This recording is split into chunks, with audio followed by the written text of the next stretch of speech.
So what this is a guided jhana meditation. It's a guided jhana factor meditation. We'll work with 4 jhanas today. And what I'm going to be doing is I'm going to be reading the sutta one by one as they occur, number 111. And I'm going to highlight all the jhana factors that arise in each of the jhanas.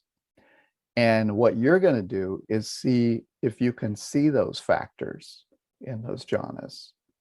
And there's a lot of factors. There's a lot of things to look at. And you don't make yourself crazy trying to find all of them, but maybe pick a few and just observe them. See, the whole idea here is to observe. It's not to get anywhere, but it's just to look at a jhana and look at the factors that are there. And it puts your mind more into observation than into striving. And the only striving part is you just say, let me go no higher than the first jhana. And then you hopefully will do that. Maybe you don't. It's okay. It doesn't matter. So what happens is we'll do about a 15-minute guided meditation. And I'm going to start with a little bit of metta, just to get everybody going. And then I'm going to start to read the 111 about the first jhana. And I'll give you instructions along the way. And then we'll sit for, say, 10 more minutes. And then you will just observe what is going on with you. So without further ado, let's go ahead and start our guided meditation.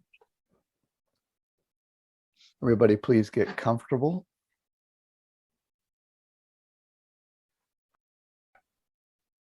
And we'll just start out with some loving kindness. Just relax. Just be here right now.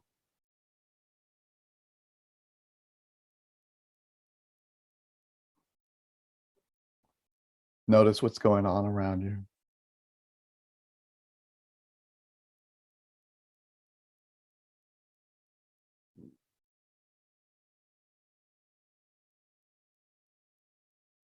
Notice what's happening in your body.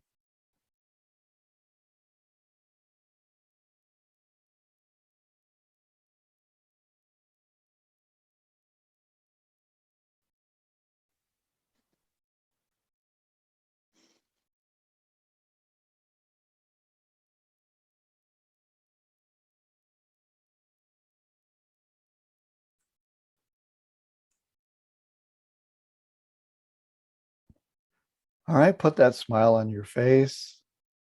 And now feel loving kindness. Wish yourself some loving kindness.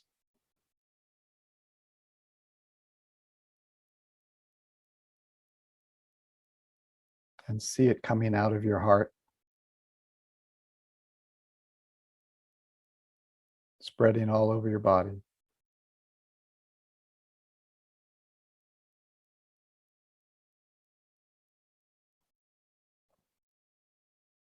And if you see the least bit of trying to make something happen, just relax and just do it. Just image that loving kindness and just see it there already, right now.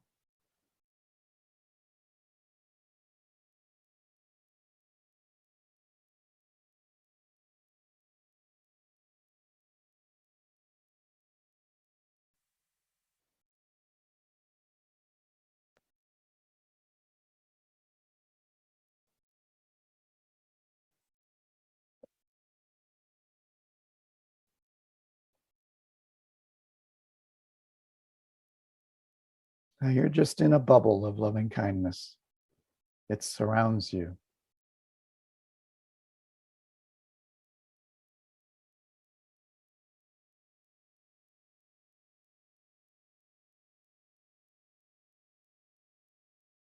You're in a very happy place. Your mind is very content.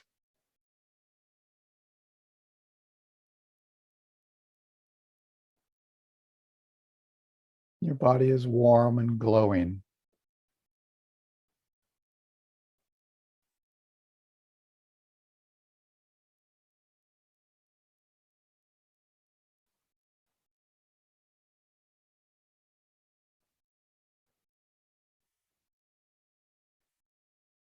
Now think about holding the baby, holding your cat.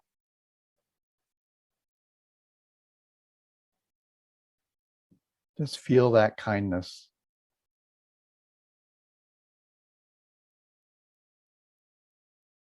Feel that love and kindness.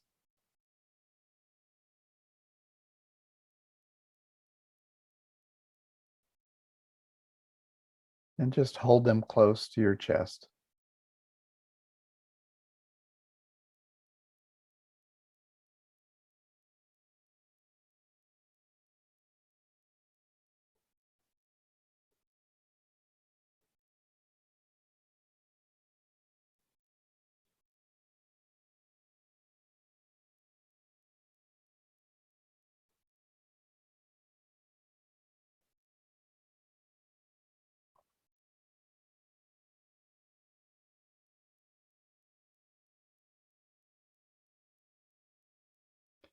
Now take that loving kindness and spread it out to everybody in this group.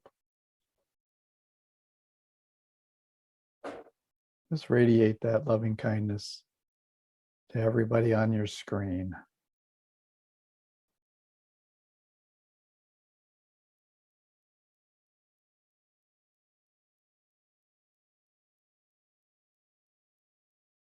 And put everybody in your heart. And hold them close and wish them kindness.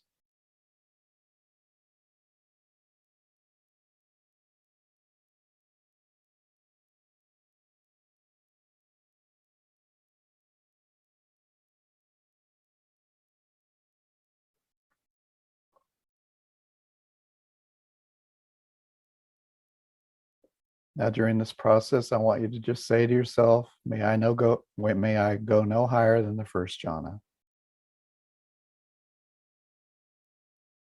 May I experience the first jhana and all of its jhana factors.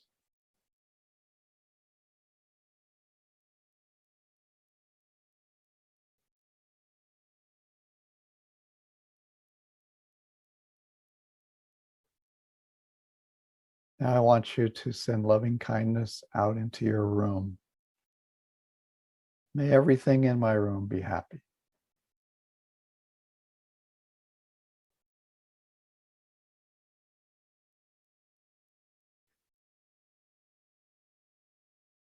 And out into your house or your apartment, just may everybody and everything be happy.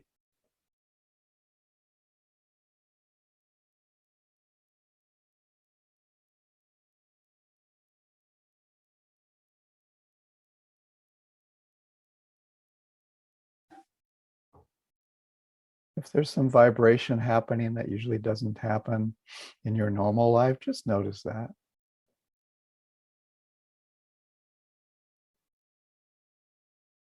What does it feel like?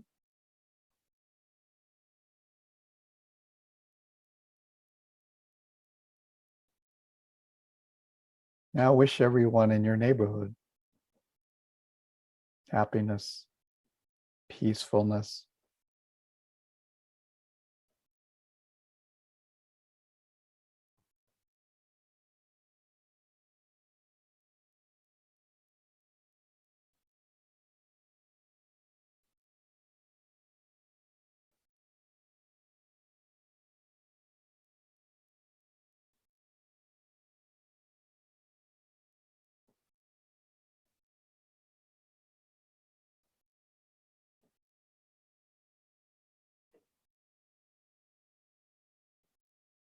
And wish everybody in your city, your neighborhood, your city, happiness and peace.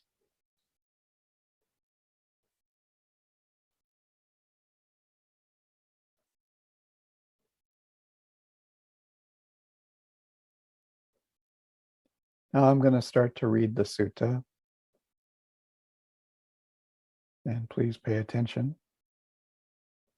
This is one by one, Anupada Sutta, one by one as they occurred.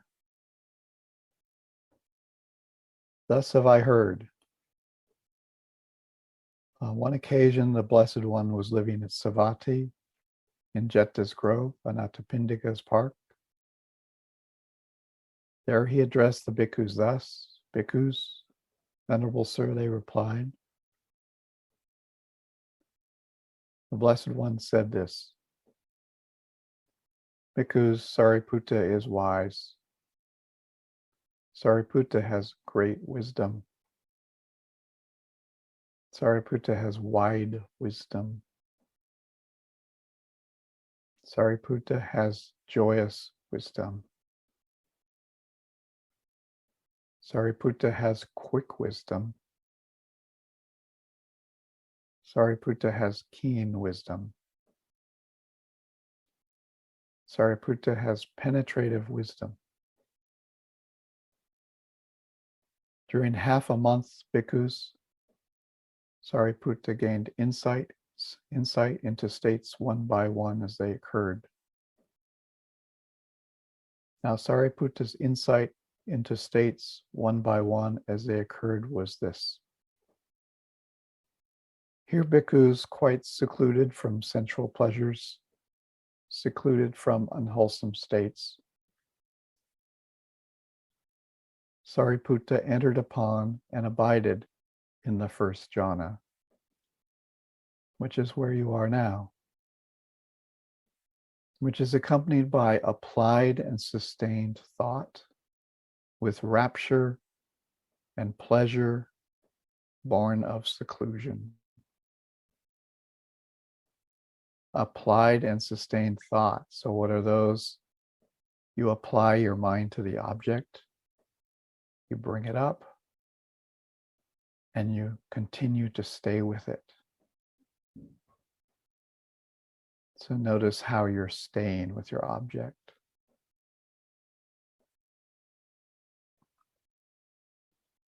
With rapture and pleasure born of seclusion. Rapture is joy.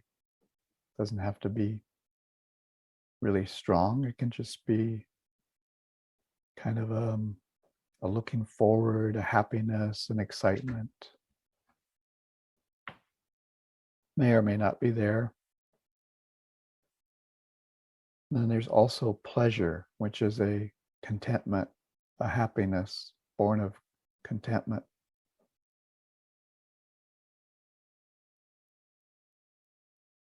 And all of this is born of seclusion, because we've closed our eyes and shut off the outside world.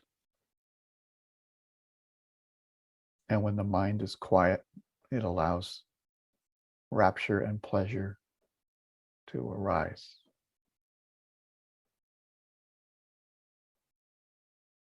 And the states in the first jhana, the applied thought, the sustained thought,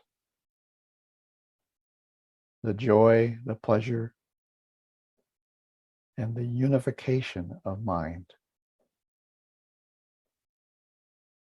Notice the factor of unification.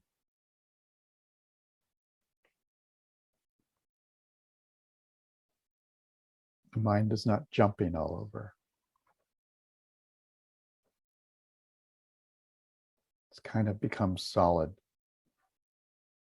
It's like the water is freezing into ice.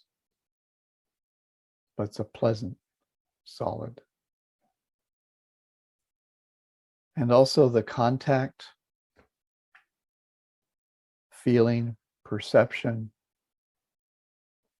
volition, intention, and mind.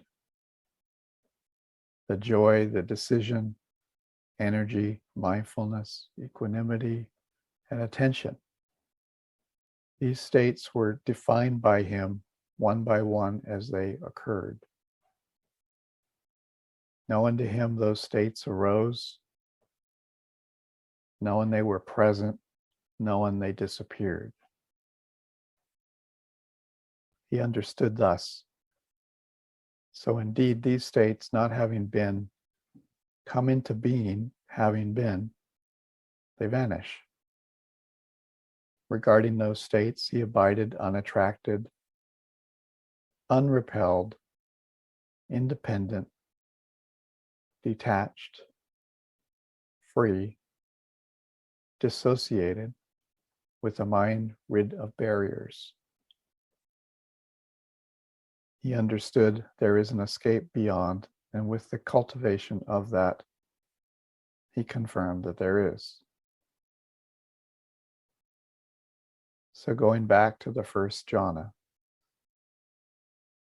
we have the applied thought, the sustained thought.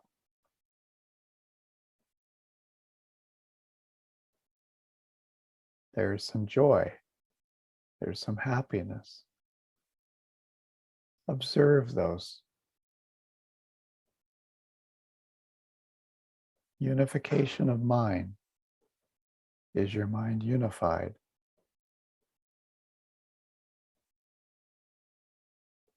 All of the aggregates are there. Contact, feeling. You notice feeling, perception, the thing that's naming everything, how you know things, volitions or intentions and things coming up in your mind to do, and mind, just the fact of mind being there. There is joy, there is decisions arising, just things where I'm going to do this.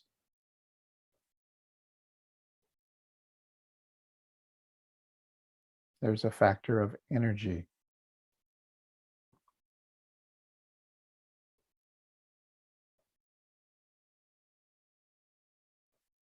Mindfulness.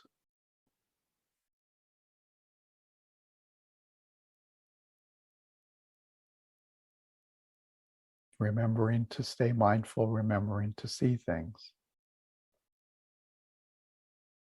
There is some equanimity.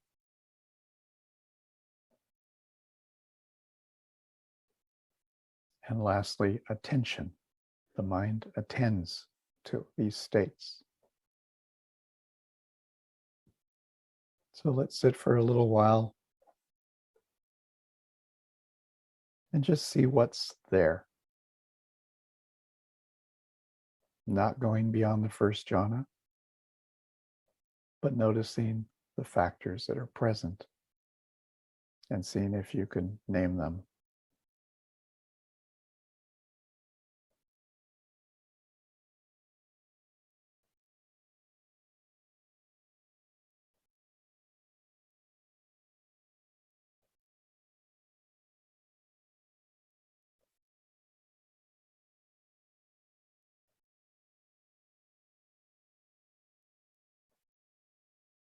Continue your loving kindness. Let it spread out.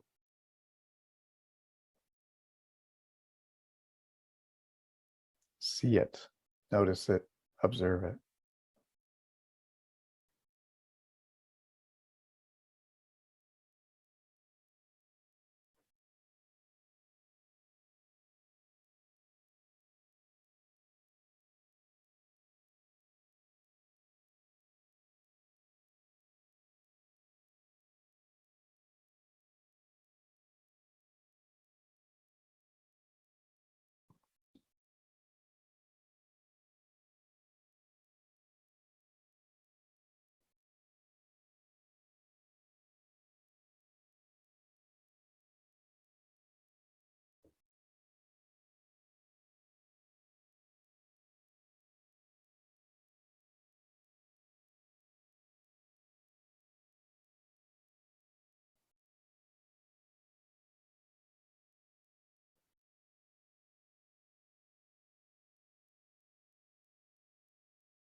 Now notice that there's more things that you can be noticing.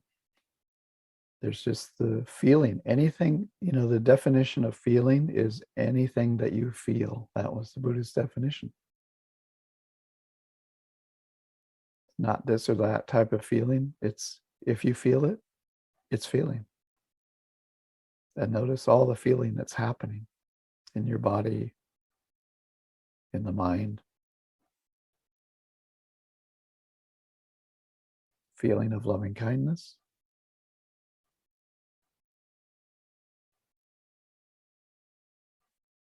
Feeling of calm, of equanimity, tranquility.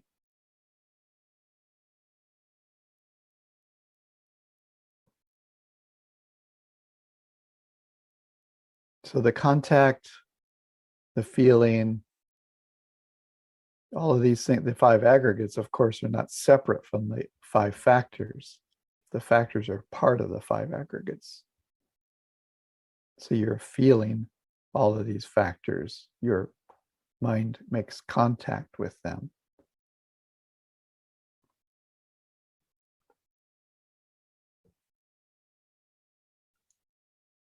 Now you're putting some applied thought into bringing up a smile and loving kindness once again. May I be happy. May I be content and peaceful.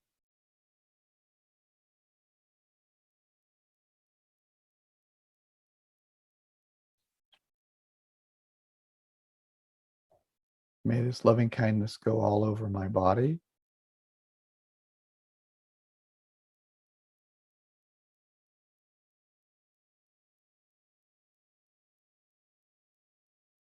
And radiate to everyone in this group.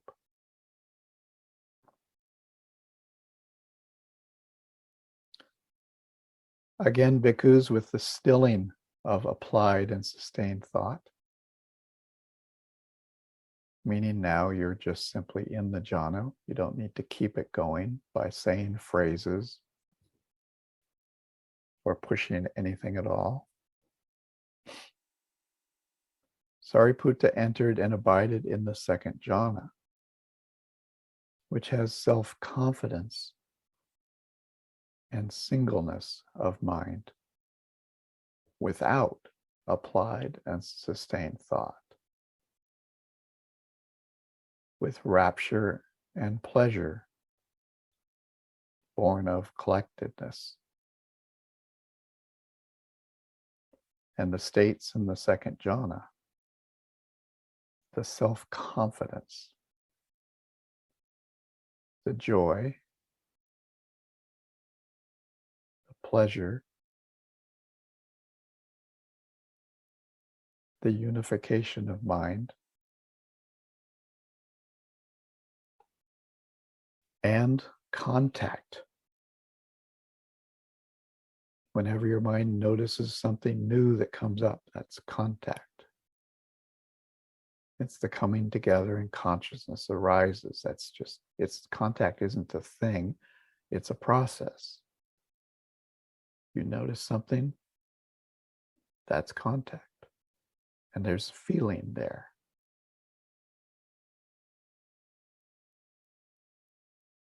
And there's perception. It names the feeling. It knows what it is.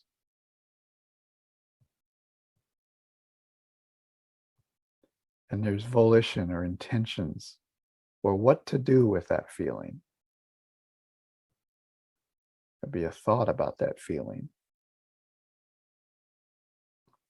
Maybe a future decision about that feeling. And mind, just noticing mind.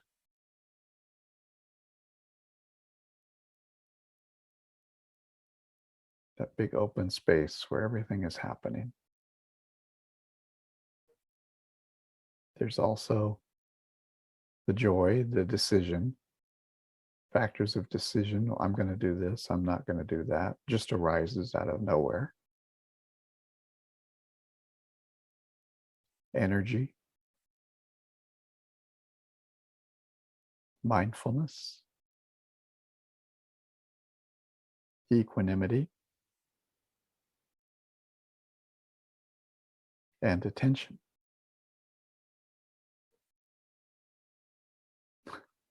These states were defined by him one by one as they occurred. Known to him, those states arose.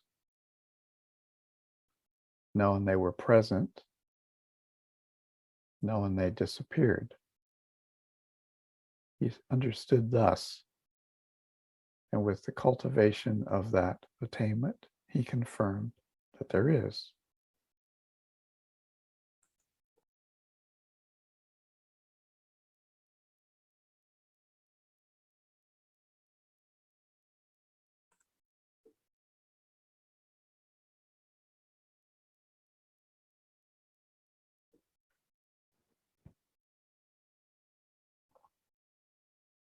Now we experience the second jhana.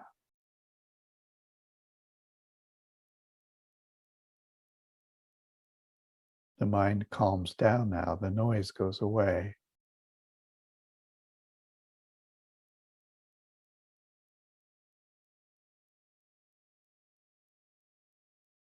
But the joy, the happiness are still there.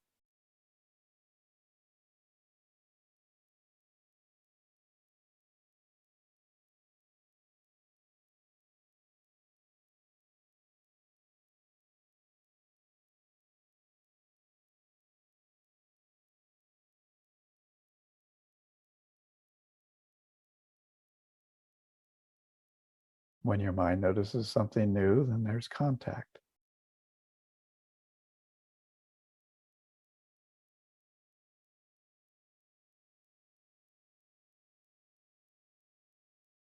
And whatever it is, it's feeling. You feel it. And you perceive what it is.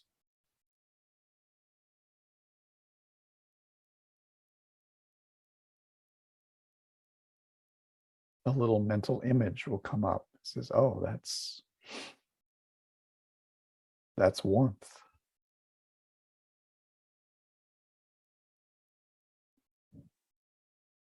And then there might be a thought coming from that. There may be a decision that arises about that.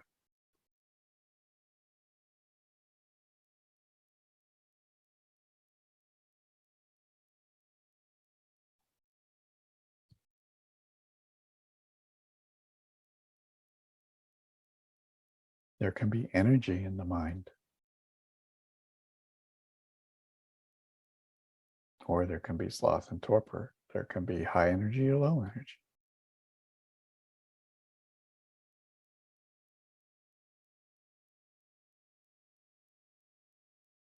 There can be some equanimity and attention.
Should be easier now. You should feel it. Feel warm.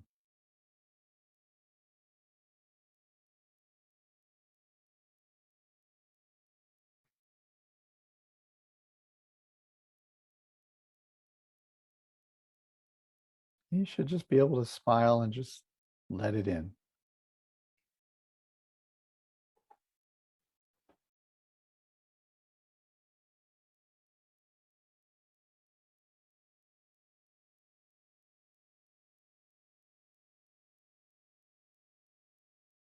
Let's direct some of that loving kindness to the group here again.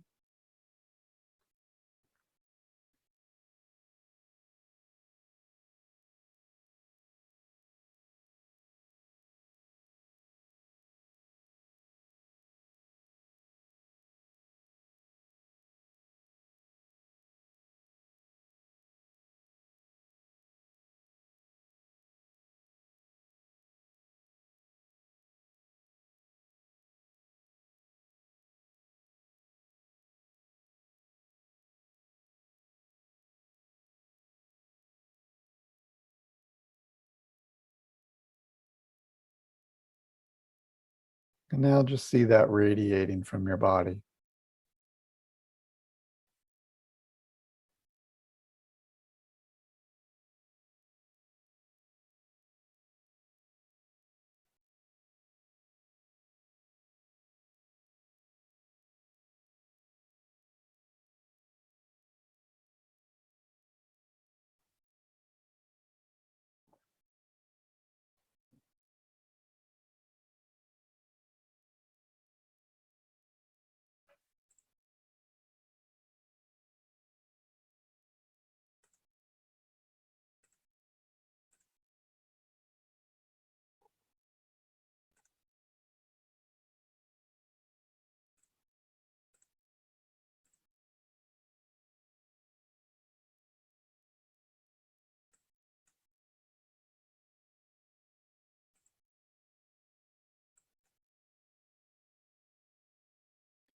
So the third jhana,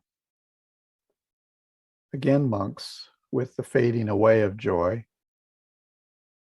Sariputta abided in equanimity and mindful and fully aware,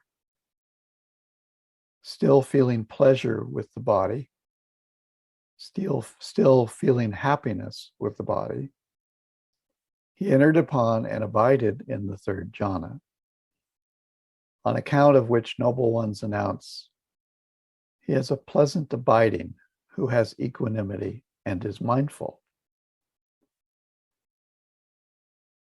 And the states in the third jhana, the equanimity,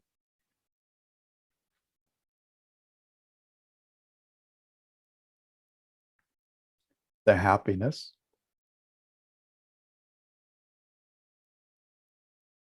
the mindfulness,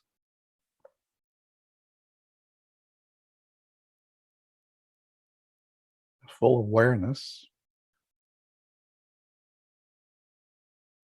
and the unification of mind.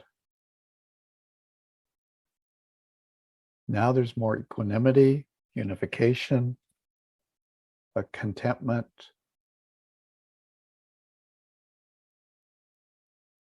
and not to forget there is the contact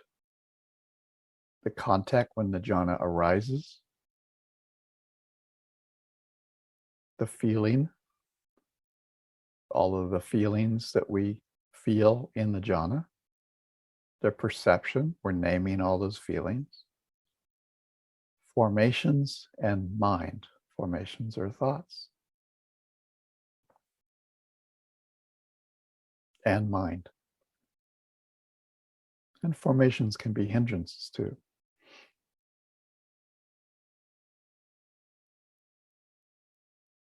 We have also the enthusiasm, decision, energy, mindfulness, equanimity, and attention. These states were defined by him one by one as they occurred.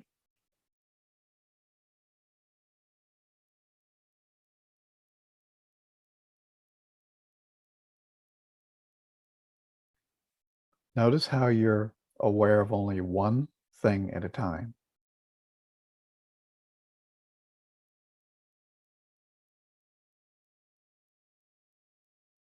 You're aware of this feeling. You're aware of how the mind is unified. Or you're aware of happiness. And how is that awareness happening? It's perception. You're naming feelings. Knowing to him those states arose, knowing they were present, knowing they disappeared. He understood thus. So indeed, these states, not having been, come into being. Having been, they vanish.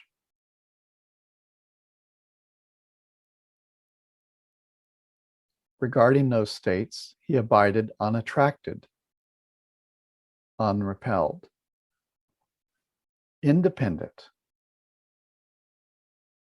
detached, free, dissociated, with the mind rid of barriers. You just let these states be there, and they disappear on their own. He understood there is an escape beyond, and with the cultivation of that attainment, he confirmed that there is.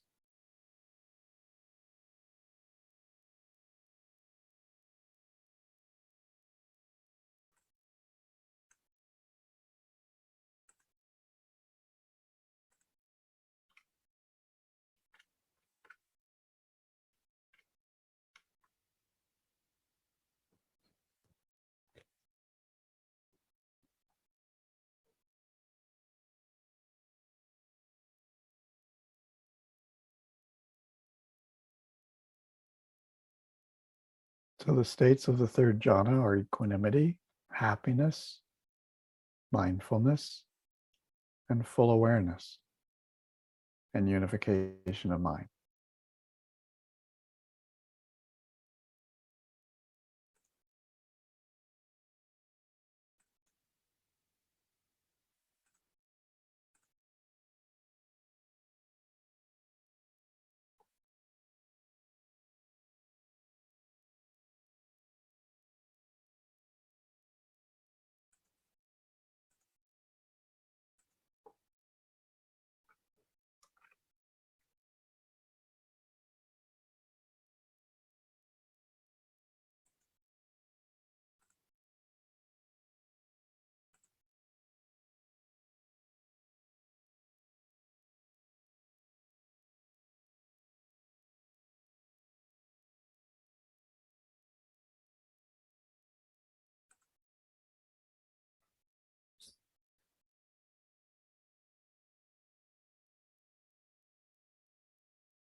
Now I want you just to observe what is there. Don't do anything, just observe.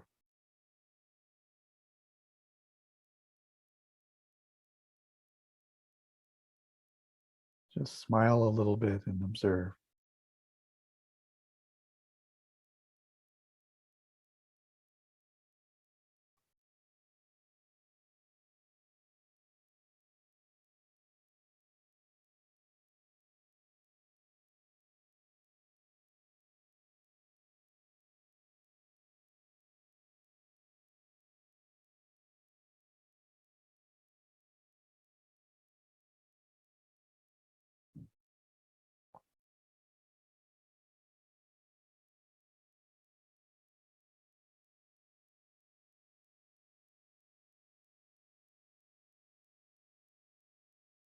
And you can enjoy it. You can feel happy.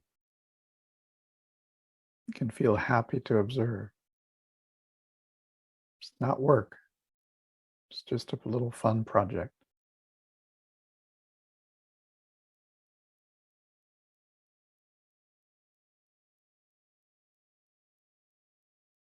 Notice the equanimity,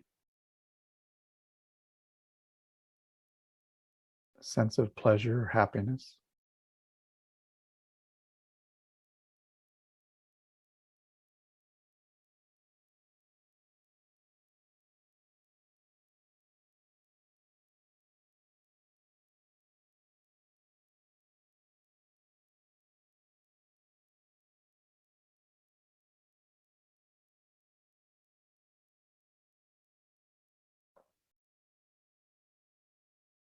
You might notice that your body has kind of disappeared.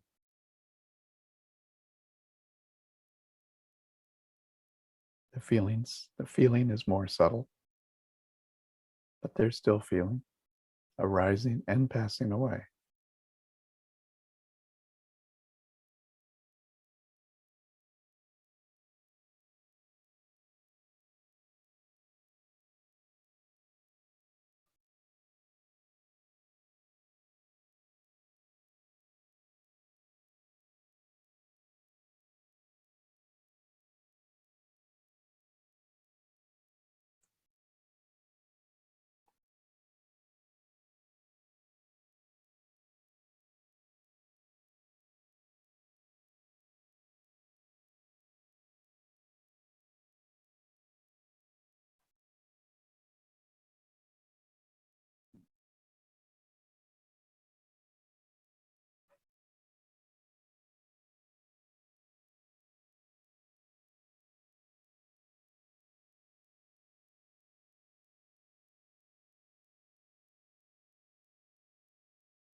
Bring the smile back up.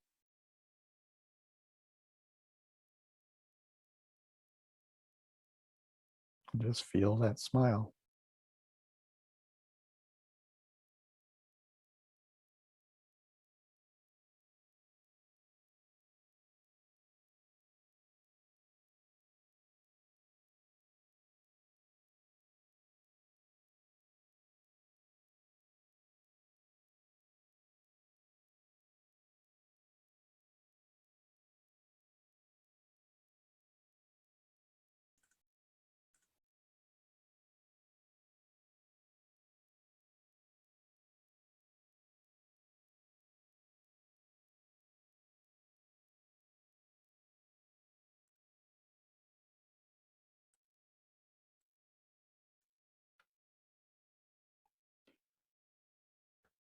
Again, monks, with the abandoning of pleasure and pain, and with the previous disappearance of joy and grief, Sariputta entered upon and abided in the fourth jhana, which has neither pain nor pleasure, and purity of mindfulness due to equanimity.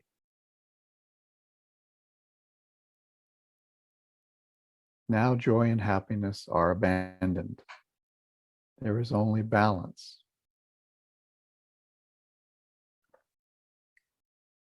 It doesn't mean that there cannot be a pain arising or a pleasurable feeling arising. It means that it doesn't make your mind shake. And the states in the fourth jhana, the equanimity, the neither painful nor pleasant feeling, the mental unconcern due to tranquility.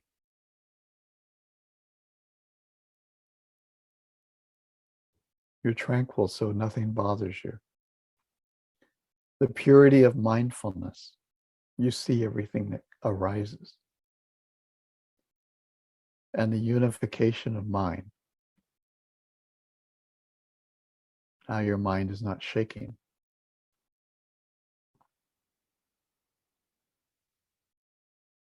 It's steady.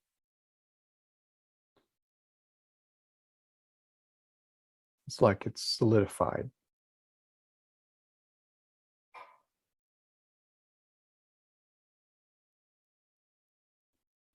And you see the contact. Contact arises when you see a different fact or feeling. And you see feeling. Feeling in the body, feeling in the mind, feeling in anywhere at all. And you know what the feeling is. It's perception.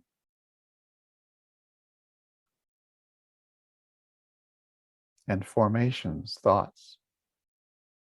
Yeah, this is a better word than volition. This is formations and mind.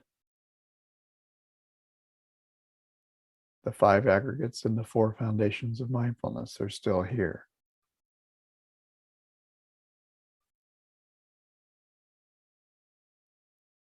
The enthusiasm, decision, energy, mindfulness, equanimity, and attention. These states were defined by him one by one as they occurred.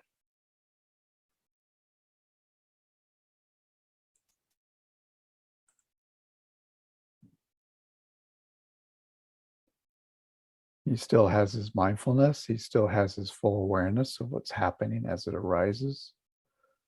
Mind is not glued to one particular thing. There are still movements to be observed. Knowing to him those states arose, knowing they were present, knowing they disappeared. He understood thus, and with the cultivation of that attainment, he confirmed that there is still more to do. So this phrase here, knowing to him those states arose. When you see equanimity, you simply know that it's there, that it's present.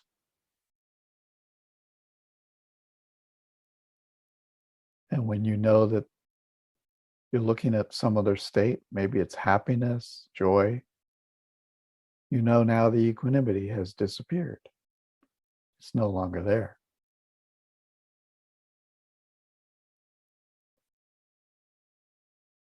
That's mindfulness. You simply know what's there. And you remember to keep looking. You actually remember to keep looking into 6R if your mind is starting to wander. Just relax at this stage.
You might notice the feeling has come up into your head.